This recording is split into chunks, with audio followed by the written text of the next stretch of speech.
Hello friends, this is Vikas. Welcome to Lecture of the Academy. In previous class, we have already discussed about the concept of intelligence और उसका meaning, nature, types and components. And in today's class, we are going to discuss about the theories of this intelligence. यानी intelligence यानी बुद्धि का तत्व क्या है उसके बारे में हम डिस्कस करेंगे. आज का हमारा टॉपिक है theories of intelligence. So intelligence जैसे तुमको पता है कि the word intelligence comes from the Latin word intelligere which means to understand or to perceive.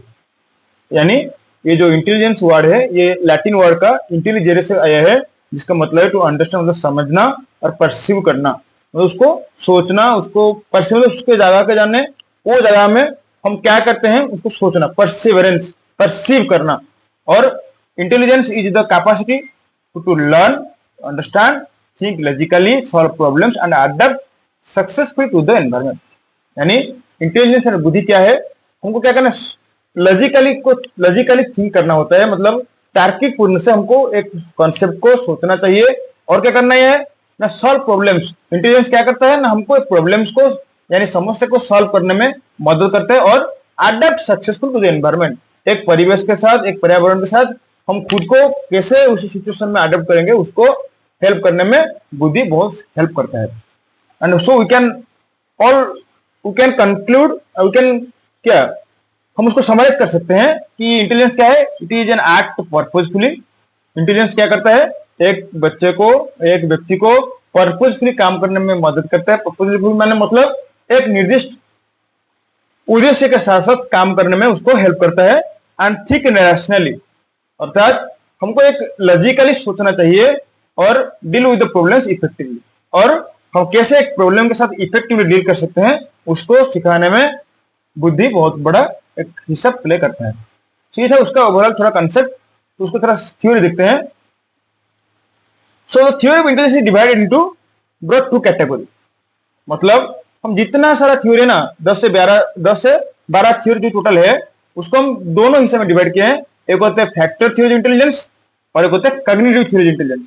यानी फैक्टर के मतलब कौन से फैक्टर जैसे कि हम उसको ले सकते हैं कॉग्निटिव फैक्टर को जैसे कि उसका दिमाग सोचना इसको लेकर जो भी कुछ इंटेलिजेंस है उसको आता है कॉग्निटिव थ्योरी के अंडर. मतलब हम कैसे सोचते हैं सोचने के आधार पर हम कितना मेमोराइज कर सकते हैं उसको आधार पर हम जो डिवाइड करते हैं उसको बोलते हैं कॉग्निटिव थ्योरी इंटेलिजेंस. और जो होता है फैक्टर थ्योरी इंटेलिजेंस यानी कौन सा फैक्टर ये जनरल फैक्टर हो सकता है स्पेशल फैक्टर हो सकता है ये जितने सारे फैक्टर्स है जिसके आधार पर इंटेलिजेंस डिवाइड किया गया है. सो फैक्टर थ्योरी जो इंटेलिजेंस अंडर क्या कहता है यूनिटरी थ्योरी और मोनार्की थ्योरी अनार्की थ्योरी और multifactor theory Spearman's two factor theory Thomson's sampling theory Vernon's hierarchical theory Guilford's SI theory and Thurstone's group factor theory. ये कितना है 2 4 6 7 पूरा 7 थ्योरी आता है फैक्टर थ्योरी के अंडर. और कॉग्निटिव थ्योरी के अंडर आता है कैटल्स एंड हॉर्न्स थ्योरी. इधर थोड़ा मिस्टेक हुआ है कैटल लिख जाए गलती से तो उसको कैटल एंड हॉर्न्स थ्योरी बोलते हैं. And another is Jensen's theory of mental functioning Campione and Brown's theory Sternberg's information processing theory and Gardner's theory of multiple intelligence. ये होता है कॉग्निटिव थ्योरी यानी दिमाग के सोचने के आधार पर इतना 5 हिस्से में उसको टोटल डिवाइड किया गया. तो आज के क्लास में हम क्या डिस्कस करेंगे जो फैक्टर थ्योरी इंटेलिजेंस है जो 7 थ्योरी है उसको हम थोड़ा सा करके डिस्कस करेंगे. एक क्लास में अगर 7 समझेंगे ना तो थोड़ा हमको कंफ्यूज हो सकता है. सो मैंने उसको तुमको डिवाइड कर दिया है. एक क्लास में 7 थ्योरी है पहले क्लास में 3 डिस्कस करेंगे और दूसरे क्लास में हम और जितना 4 बाकी है उसको डिटेल्स में डिस्कस करेंगे क्योंकि तुमको उस थ्योरी को अच्छे से समझना चाहिए. ऐसे अगर मैं चाहूंगा तो एक क्लास में पूरा थ्योरी को ले जाऊंगा कॉग्निटिव और ये फैक्टर थ्योरी लेकिन ऐसे करने से तुम्हारा तो कंफ्यूज हो जाओगे प्रॉब्लम भी होगा समझने के लिए. तो एक एक करके एक थ्योरी को समझेंगे. तो फैक्टर थ्योरी इंटेलिजेंस अंडर आता है first one is unitary theory और मोनार्की थ्योरी जिसका फाउंडर मानते हैं किसको ना अल्फ्रेड बिनेट को जिन्होंने क्या किए थे इंटेलिजेंस का जो मेजरमेंट कंसेप्ट के ऊपर अपना मतामत और इसका व्यू पॉइंट दिए थे. और वो उन्होंने पहली इंसान थे जिन्होंने मेजरमेंट ऑफ इंटेलिजेंस का कंसेप्ट शुरू किए थे. जो आईक्यू हम पढ़ते हैं ना जो CA/MA into 100 इसके आधार पर इन्होंने ही काम किए थे. ठीक है. सो उसको देखेंगे क्या है इस थ्योरी कि intelligence is a single unified and general ability. Intelligence क्या है बुद्धि क्या है ये एक ही एबिलिटी है जनरल एबिलिटी उसके अंदर सब कुछ हम काम करते हैं. मतलब एक ही एबिलिटी होता है जिसको हम जनरल फैक्टर बोलते हैं जी फैक्टर बोलते हैं उसके अंदर हम जितना सारा काम करते हैं वो एक ही थ्योरी, एक ही फैक्टर उसको कंट्रोल करता है। एंड ऑल मेंटल एक्टिविटी जैसे कि memory, reasoning, problem solving depends on this general ability. एक ही एबिलिटी के ऊपर हम जितना सारा काम करते हैं वो सारा का सारा इसी एबिलिटी के ऊपर डिपेंडेबल होते हैं। ठीक है, for example you can take an example like if a student is intelligent according to this theory then they will do well in all subject जैसे कि math, language, history. And if you not diligent then will perform poor in all subject. वो ये theory मानता है कि अगर एक बच्चा सच में इंटेलिजेंस है तो इस सभी फील्ड में, ये मैथ हो सकता है, साइंस हो सकता है, लैंग्वेज हो सकता है, कुछ भी फील्ड क्यों ना हो, वो सब फील्ड में अच्छा परफॉर्मेंस करेगा। अगर नहीं है तो नहीं है, ये थ्योरी का मानना है। मतलब जितना सारा एक्टिविटीज हम करते हैं, पढ़ते हैं, लिखते हैं, सोचते हैं, और जितने सारे सब्जेक्ट्स हैं, हम कुछ भी फील्ड ले जाए, म्यूजिक हो, कुछ भी फील्ड, वो सब एक ही फैक्टर के अंडर आता है। ये थ्योरी उसको मानता है। ठीक है, नेक्स्ट है अनार्की थ्योरी और मल्टी फैक्टर थ्योरी। ये थ्योरी क्या है? इस फाउंडर कौन है ना? ईएल थॉर्नडाइक, यानी एडवर्ड लुई थॉर्नडाइक। ये होता है, ये इस थ्योरी का एक्सपोनेंट होते हैं। And he defines intelligence is a combination of numerous separate elements of factor. इन्होंने क्या कहे थे? उनका मानना यह था कि हम जितना सारा थ्योरी लेते हैं वो एक फैक्टर कभी भी नहीं हो सकता। So it except that all theories comes under the different factors। मतलब जितना सारा हम एक्टिविटीज करते हैं वो सारा क्या करते हैं? एक ही थ्योरी में कंट्रोल होता है। सो ये थॉर्नडाइक ने ये मानना था कि जितने सारे इंटेलिजेंस का एक्टिविटीज होते हैं वो क्या होता है? कभी भी एक फैक्टर से नहीं हो सकता है। उसके लिए डिफरेंट फैक्टर्स रिस्पॉन्सिबल होते हैं। Okay, and it consist of many independent abilities like abstract intelligence, concrete intelligence, social intelligence. ये तीनों को लेकर उन्होंने अपना व्यू पॉइंट दिए थे, जैसे कि हम उसके बारे में डिटेल से अभी ऑलरेडी डिस्कशन कर चुके हैं पिछले वीडियो में। जैसे एब्स्ट्रैक्ट इंटेलिजेंस क्या है, अमूर्त बुद्धि, और कंक्रीट इंटेलिजेंस यानी ठोस बुद्धि, और सोशल इंटेलिजेंस यानी सामाजिक बुद्धि। इसके बारे में हम ऑलरेडी डिस्कशन कर चुके हैं। उसके बारे में हम डिटेल्स में और भी नहीं डिस्कस करेंगे। अगर तुम्हें जानना है तो वो तुम पुराना वीडियो देख सकते हो। इस वीडियो में, इस थ्योरी में ये क्या बोलते हैं कि एक फैक्टर कभी भी एक इंटेलिजेंस को डिफाइन नहीं कर सकता है। एक बच्चा एक फील्ड में अच्छा कर सकता है, दूसरे फील्ड में नहीं कर सकता है, उसका मतलब नहीं कि उसके पास इंटेलिजेंस नहीं है। ठीक है, so we can take an example like a student may be good in drawing and music but poor in mathematics. जैसे मैंने बोला था, इन्होंने उनका ये मानना था कि एक बच्चा मैथ का अच्छा कर सकता है और लैंग्वेज भी अच्छा कर सकता है, लेकिन उसका मतलब नहीं कि वो सब फील्ड में अच्छा करेगा। हो सके दूसरे फील्ड में नहीं कर सकता है।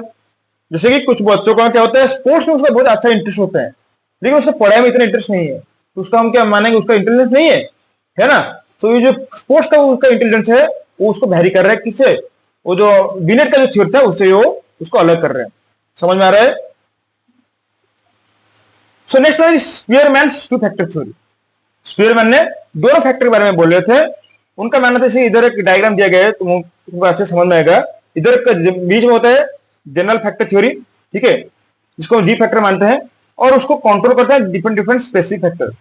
ठीक है, तो देखते हैं इस थ्योरी क्या बोलता है कि स्पीयरमैन का यह मानना था कि there are two factor responsible for intelligence. दोनों फैक्टर होता है बुद्धि को नियंत्रण करने के लिए और बुद्धि को चलाने के लिए। एक होता है जनरल फैक्टर और एक होता है स्पेसिफिक फैक्टर। ठीक है, so we can say that intelligence is the summation of general factor and specific factor. अगर जनरल फैक्टर भी रहेगा, स्पेसिफिक फैक्टर भी रहेगा, तो उसको बोलते हैं सही में इंटेलिजेंस बोलते हैं। ये किसने कहते हैं? स्पीयरमैन ने कहते हैं। सो फर्स्ट देखते हैं कि जनरल फैक्टर क्या होता है। सो general factor it is common mental ability present in every individual. ये क्या है? एक जनरल मेंटल एबिलिटी होता है, साधारण मानसिक क्षमता होता है जो हर एक व्यक्ति के पास होता है, कुछ ना कुछ होता है।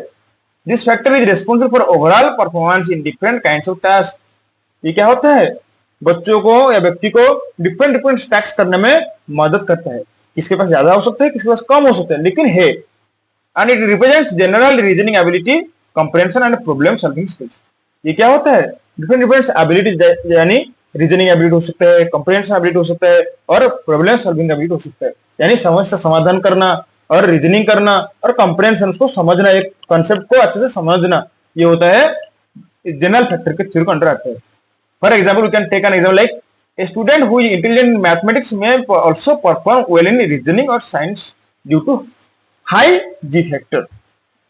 उसका मतलब यह है अगर एक स्टूडेंट मैथमेटिक्स अच्छा कर रहा है उसका मतलब उसके पास रीजनिंग एबिलिटी भी है। तो रीजनिंग एबिलिटी कौन सी फील्ड में भी आता है? साइंस करने के लिए थोड़ा बहुत रीजनिंग आता है, ठीक है। तो उसको और एक स्पेसिफिक नहीं चाहिए, एक ही इंटेलिजेंस के अंडर ये तीनों कैटेगरी हो जाता है। जैसे कि मैथ्स हो रहा है, रीजनिंग पर्टिकुलर रीजनिंग सब्जेक्ट वो भी अच्छा कर रहा है और साइंस भी अच्छा कर रहा है। क्यों?